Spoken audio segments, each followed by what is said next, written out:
Muy buenos días, profesora doctora Carmen Ontiveros.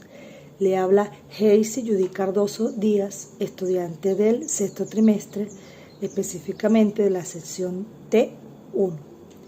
En este caso, ya vamos a tratar un poco lo que es la materia Introducción a la Psicopatología, específicamente en la unidad número 3, y vamos ya a ir concluyendo precisamente con el tema, lo que es la mente y las funciones mentales. Si nos ponemos a ver, en sí, durante todas las unidades había una continuidad. Digo esto porque dentro de los temas que también vamos a tocar, tiene que ver como que lo que hablamos un poquito la vez pasada, en lo que era la normalidad y la anormalidad desde el punto, obviamente, de la psicología. Para este caso vamos a hablar qué es la mente, lógicamente a través de una conceptualización, y las funciones mentales también obviamente a través de la conceptualización incluso de varios autores, en estos casos pues lógicamente científicos y precursores en esta área de la psicología, de la psicopatología.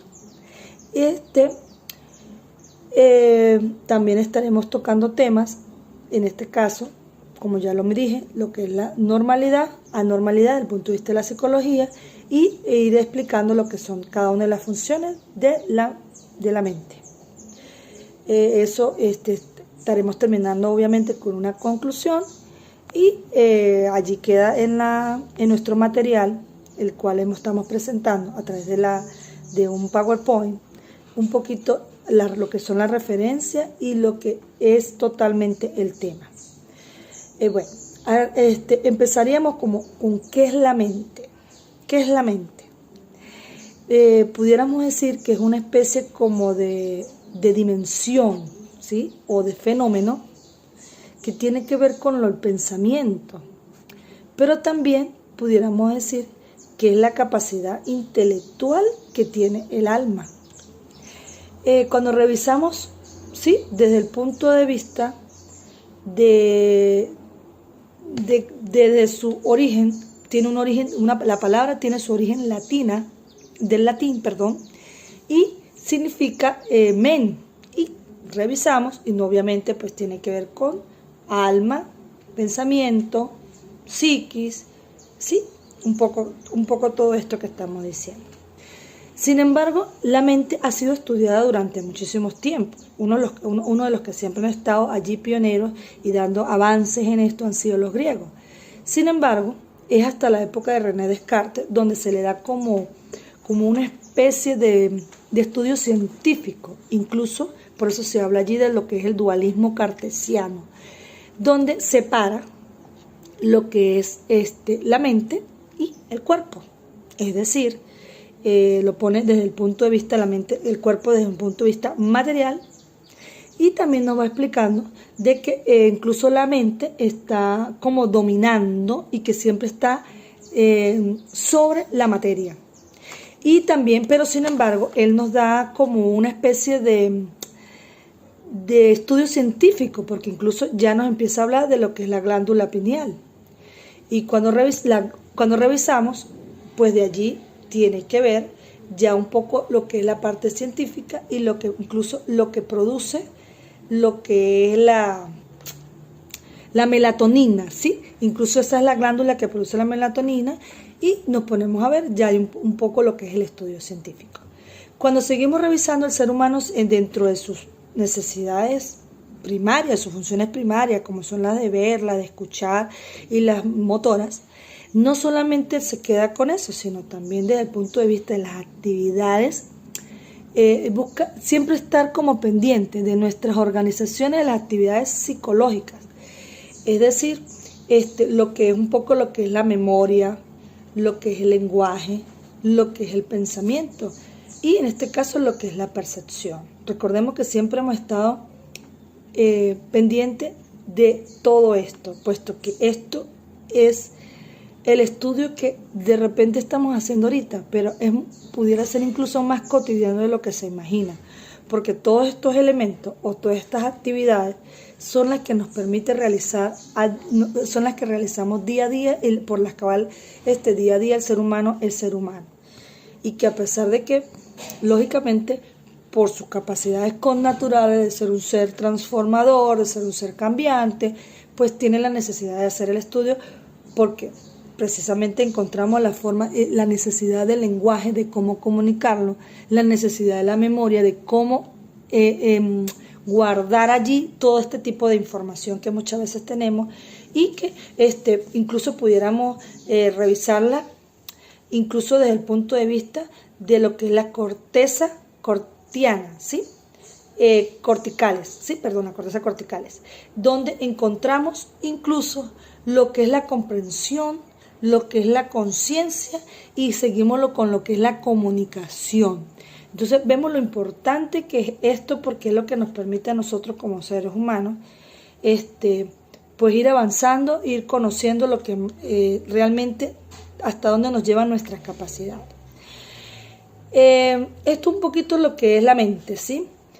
Para mí particularmente es mucho más complejo de lo que se imagina, por lo menos para mí es un fenómeno muy completo, donde lógicamente pues están unidos a lo que son las partes, a las funciones mentales, ¿sí? Y lógicamente a las funciones, en este caso las funciones cerebrales, y a todo lo que podemos desarrollar a través de ellas. Por eso desde lo más mínimo, incluso desde la percepción, desde cualquier cosa que nos lleve a sentir, vamos a estar unidos a lo que es esto. Eso en cuanto a lo que es. Si nos vamos a ir un poquito hablando de lo que es la necesidad, ¿sí? De hablar de lo que es normal y de lo que es anormal. Cuando nos encontramos precisamente al padre del psicoanálisis, que en este caso es Sigmund Freud, como incluso lo habíamos dicho en la unidad anterior, Sigmund Freud nos señala que la normalidad como tal no existe, que la normalidad como tal es una utopía, es una creencia. El ser humano por su naturaleza pues siempre va a tener alguna forma de anormalidad. Y así pues encontramos también en nuestro otro autor, Klein, que es un poquito más consecuente con esta, sí, un poquito contradice lo que es la teoría de Sigmund Freud, porque él habla de que nuestras capacidades precisamente mentales tiene que ver con la fortaleza que tengamos para resolver esos conflictos. Es decir, la normalidad se puede experimentar a través de las emociones, incluso la capacidad de amor que podamos tener. Es decir, el ser humano, a través de cómo puede responder frente a los conflictos, es donde podemos determinar si es normal o es anormal. Cosa parecida que nos dice nuestro querido Erickson, sí, pero lo hace desde el punto de vista desde las distintas etapas del desarrollo. Es decir, el ser humano va presentando un nivel de normalidad a medida que va escalando cada una de las etapas del desarrollo, así como la hemos visto en la psicología del desarrollo. Van escalando en cada una de sus etapas, pues las va haciendo de manera de un proceso. Como dice la palabra, proceso es caminar, ir hacia adelante, va hacia adelante saliendo y llevando a cabo esto. Así precisamente, Kubrick la define como la capacidad, ¿sí?, de adaptarse a los cambios, de ser flexible, de aprender, ¿sí?, sobre todo a través de la experiencia y adaptándose a los cambios. También tenemos a Harlem, que precisamente define a una persona con salud mental o de alguna manera con normalidad cuando esta persona tiene la capacidad de producir sentimientos sociales y ser productivo. De esta manera Monique Kirley lo define de una manera más desde el punto de vista de la capacidad para conseguir la introspección psicológica. También tenemos a Rand, que sería el último, que creo que es el que también se adapta un poquito a lo que uno piensa, porque es esa capacidad de sentirse libre de culpa, tener libertad de ansiedad, obviamente responsabilizándose de los actos que se hacen, pero también tener esa capacidad para vivir sin esa culpa y sin esa angustia, sino libre, en libertad, en tranquilidad, de alguna manera hasta como se pudiera decir, en paz, pero siendo responsable en lo que se hace. Dentro de todos estos autores, el único que de repente contrapone o señala lo contrario es precisamente nuestro maestro gran líder del psicoanálisis, Sigmund Freud, donde lo define como lo que ya habíamos dicho, que pues todo lo contrario, que el ser humano pues en su connaturalidad o en su naturaleza no es una persona normal, y que ser normal pues es algo utópico, algo ideológico, es como una creencia de algo que pues no seguimos es. De esta manera, entendiendo lo que es la normalidad y la normalidad, y como ya lo había dicho incluso en la unidad anterior, es cuestión de entenderlo desde el punto de vista incluso cultural, un poco de vista social, y para eso estamos, creo que existe esta rama tan importante que es la neuropsicología, que es una rama donde precisamente hace el estudio de todas esas patologías, de todos esos procesos mentales o de aquellos incluso que puedan ser dentro del paciente disturbio del sistema nervioso, donde hubo de repente una alteración, como por ejemplo en enfermedades como la hidrocefálica, como la epilepsia, como las infecciones, incluso por falta de alimentación, falta de nutrición, todo eso que pudo haber afectado de alguna manera el sistema nervioso. Por eso es importante, todas estas ramas nos ayudan a entender un poco más lo que es la normalidad, al igual que pues en este caso lo que es la psicología y obviamente la psiquiatría, puesto que esto es un concepto, o son conceptos muy, como por decirlo así, como muy amplios, y que pueden estar sujetos a un hilo imaginario que debemos tener cuidado de pasarlo, puesto que muchas personas pudieran decirse normales y de repente pudieran también estar pasando por circunstancias, incluso lo que decíamos desde el punto de la vista de la neuropsicología, por algún tipo de disturbio o trastorno desde el punto de vista cerebral, que no permiten que la persona actúe de manera normal, y muchas veces pues estos problemas que son físicos pueden alterar lo que llamamos en este caso lo que es la mente, y desde el punto de vista psicológico. Por eso es importante tratar de ser muy diligente y muy profesionales al momento de hablarle a un paciente o creer que una persona es normal o no, puesto que la línea esta que estoy diciendo, que es muy delgada entre el punto de vista de las funciones que tiene el psicólogo, donde tiene que también delimitar lo que es la personalidad, lo que son los trastornos de personalidad, y donde las personas de repente por ser distintas todas, por ser diferentes todas, pueden incluso darnos ciertas indicadores o donde pudiéramos presumir o creer en algún momento que hay una patología, una anormalidad, puesto que de repente no se adapta a esto que está dentro de este ciclo. Por eso, de alguna manera, puedo decir que, como lo dije hace ratico, las teorías todas están sujetas a una manera positiva, entender lo que es la normalidad, lo que es la salud mental. Sin embargo, apoyo un poco lo que dice el padre del psicoanálisis, Sigmund Freud, donde todos de alguna manera pasamos por ciertos momentos, por ciertas circunstancias que nos permiten no abocarnos a permitir vernos tan normales. Por eso es importante entender lo que son las funciones mentales y ver que esto es precisamente, es la importancia que tiene, es el proceso, es el estudio que se da a través de entender que el ser humano puede adaptarse y realizar cualquier actividad, cualquier tarea sin ningún inconveniente, a través de todo lo que lo hace activo al sujeto, a través de la percepción, de la recepción, de la selección, del almacenamiento de la información y a través de la recuperación de las mismas. Todo esto permite que el ser humano pueda desenvolverse en un mundo que lo rodea de la mejor manera y de la mejor forma, poder entender cómo puede ir pasando, como lo decía Erinson, a esas etapas del desarrollo. Por eso al momento de hablar de normalidad, pudiéramos decir que hay diferentes aspectos del psiquismo, y para este caso, en la materia, que son funciones mentales,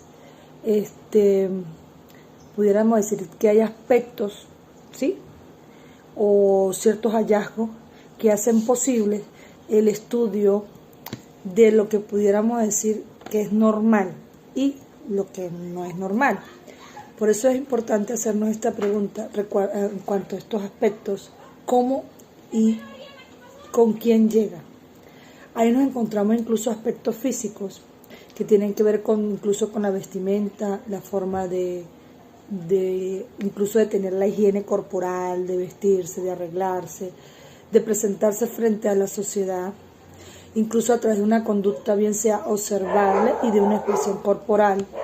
También la podemos decir que tenemos contacto visual, es espontáneo o equívoco, o por todo lo contrario un contacto verbal, si es fluido, mantenido, con voz baja, con voz alta, si es monótono, es dramático, es cuchicheante, es cuchicheo, es ronco, es vacilante, es tartamudeante. De esta manera también la actitud, ¿sí?, de interés, si es una persona colaboradora, es una persona por todo lo contrario, que se detiene, que es aislada, que es altiva, que tiene confianza en sí mismo, demuestra confianza en sí mismo, o es una persona totalmente pasiva, es una persona hostil, es una persona histriónica, es una persona seductora, es una persona que demuestra ser incluso agresiva, y así pues el biotipo lexómico, pínico y atlético. De esta manera, como vamos viendo estos tipos de aspectos, también vamos a enfrentarnos frente a lo que es la actitud, es decir, la normal, la eutimia, que es precisamente ese estado de normalidad donde no hay depresión, a diferencia precisamente a la distimia. Encontramos estos trastornos cualitativos que son apropiación, ¿sí?, apropiado, inapropiado, adecuado, inadecuado, alextimia, inversión de afectos, disociación idioafectiva, ambivalencia, afectos contenidos neotimia, modulación, módulo normal, plano hipomodulado, hipermodulado, evontado, constreñido, incontinencia afectiva, cara inexpresiva, apatía, bella indiferencia. Así también encontramos los trastornos cuantitativos, como lo diferente de la eutimia, que es la distimia, que es cuando encontramos alteración incluso desde el punto de vista de la depresión, cosa que sí, como los afectos placenteros, como la alegría, la euforia, el júbilo, la exaltación, y así displacenteros como lo que estamos hablando, que es la depresión, la hipomanía y las hipomanías, apatía, ansiedad, miedos, fobias, aversiones. De esta manera también nos vamos al punto de lo que es la psicomotricidad, ¿sí?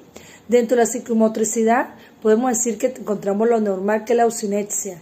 La ausinexia, que es aquello que encontramos como un trastorno de movimiento, ¿sí?, que le cuesta a la persona pues tener la movilidad, y alteraciones de conación cuantitativa, bulia. En este caso la bulia es esa falta de voluntad, falta de energía. También encontramos lo que es la hipobulia, que es en este caso ya no sería como la falta de voluntad, sino la falta como de interés, ¿no?, la falta de las ganas de hacer algo. Y la hiperbulia, que precisamente la hiperbulia es o exceso de abulia o exceso de hipobulia, es decir, el exceso de falta de interés de hacer algo, o sencillamente falta de energía, falta de querer hacer pues lo consciente. De esta manera encontramos lo que es la conciencia y lo que es la orientación. La conciencia la encontramos a través de lo que es la introspección adecuada. Esto es aquello que el hombre puede extraer, si es pobre, nula, y prospección, si es buena, desviada, alterada, de construcción, pobre o nula. O si la orientación también está orientado, está desorientado, si es parcial a lo psiquia, esta se está ubicada en tiempo y espacio, global a lo psiquia y autopsiquia, doble orientación, si tiene una doble orientación, una falsa orientación o una orientación confabulada. De esta manera también vamos encontrando lo que es la atención. La atención la encontramos desde el punto de vista de la normalidad, ¿sí? Que es la euproxia o disproxias, también cuantitativa, hiperproxia y aproprexia, cualitativa pseudopraproxia y parapropexia, concentración, si es lábil, fatigable o distractil, ausencia mental, si esa persona pues tiene algún tipo de laguna mental o una dispersa, ¿sí? En la memoria, como sabemos que es donde se almacena todo este tipo de información, es donde guardamos todo y lo tenemos allí, los recuerdos, los pensamientos, las ideas, ¿sí? Y también podemos decir que hay cuantitativo, hipernexia, visión panorámica de la existencia, que es como lo que le llamamos el libro de la vida, ¿sí? La hipernencia prodigiosa, ideativa o afectiva, y la hipernencia inmensia, y la hiponencia o amnesia, ¿sí? Que es cuando precisamente todo lo contrario a esto. Las cualitativas paranexia, el recuerdo de los falsos recuerdos, la paranexia del reconocimiento y la evocación de los recursos distorsionados. También encontramos, dentro de esas funciones, el pensamiento. Todas esas ideas que se nos van desde el punto de vista del origen no patológico, sino que es algo abstracto, es algo lógico, es algo simbólico. Puede ser mágico, primitivo, en niños, patológico, concreto, autista, dereísta, ¿sí? En estos casos. Digamos que cuenta con un contenido de ideas fijas, sobrevaloradas, obsesivas, fóbicas, suicidas, homicidas, de desesperanza y la minusvalía. Ideas delirantes primarias que encontramos depresivas, hipocondria, ruina, culpa, negación, la paranoide, ¿sí? Megalomanía, y ideas delirantes secundarias, delirium crónico, parafrénico, erotomaníaco, celotípico, querulante, reivindicativo, inventivo. Dentro encontramos el curso, que era el número 3, normal eusequia, por defecto bradipsiquia, bloqueo de pensamiento, mente en blanco, por exceso de taquipsiquia, fuga de ideas. Y a través de la forma, pobreza de pensamiento, tipo de pensamiento circunstancial, proligio, divagatorio, tangencial, perseverante, digregado, incoherente, escolalia, asonancia, neologismo y para respuestas. De esta manera también encontramos el lenguaje, que ha sido uno de los mayores, ¿sí? Actividad psicológica por la que siempre ha estado el hombre en búsqueda total, y por la que es a través de la normalidad, que es la eulalia, coherente, fluido, ¿sí? Con trastorno psicológico, trastorno del lenguaje, oral, afasia, gafasia, paralilia, cantidad de mutismo. En eso también se puede determinar incluso en niños si lograron el lenguaje a edades tempranas o por lo contrario.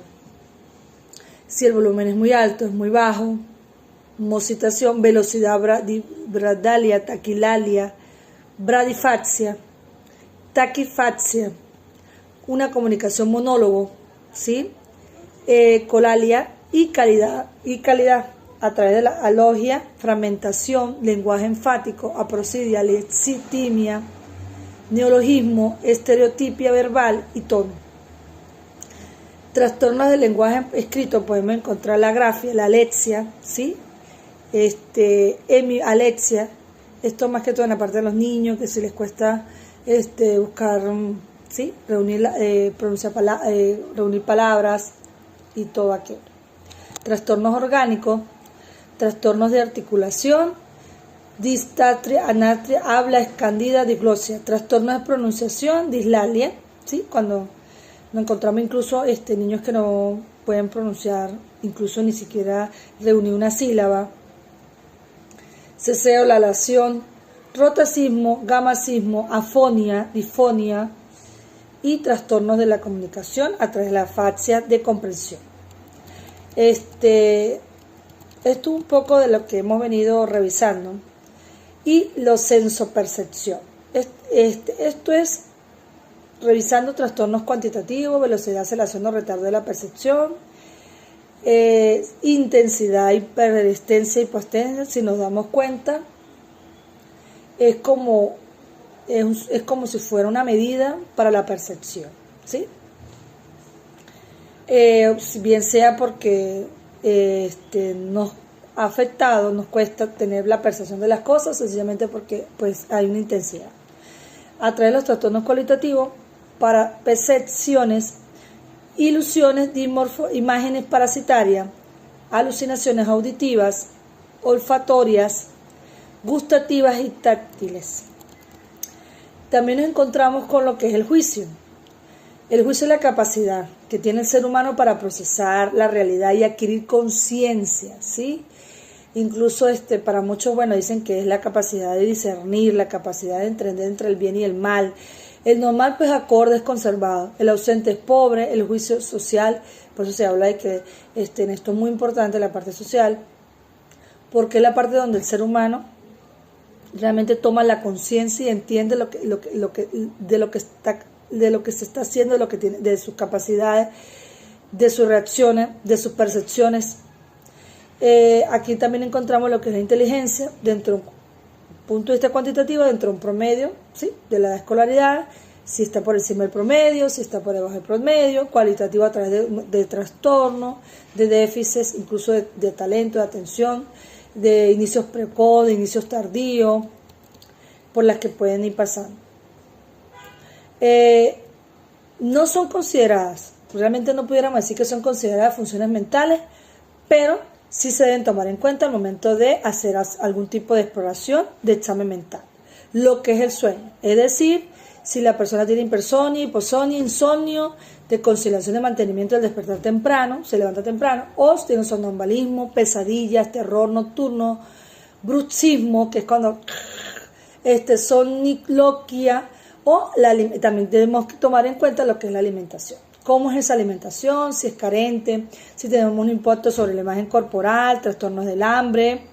Aquí encontramos lógicamente la hiporexemia, anorexia, cualitativos, trastornos de la sed, ¿sí? Y también disonmania y lo que es la sexualidad. Cualitativo, podemos decir masturbación, seductora, orientación sexual, normal, aumentada, hipersexualidad disminuida y anofrodisia o aversión.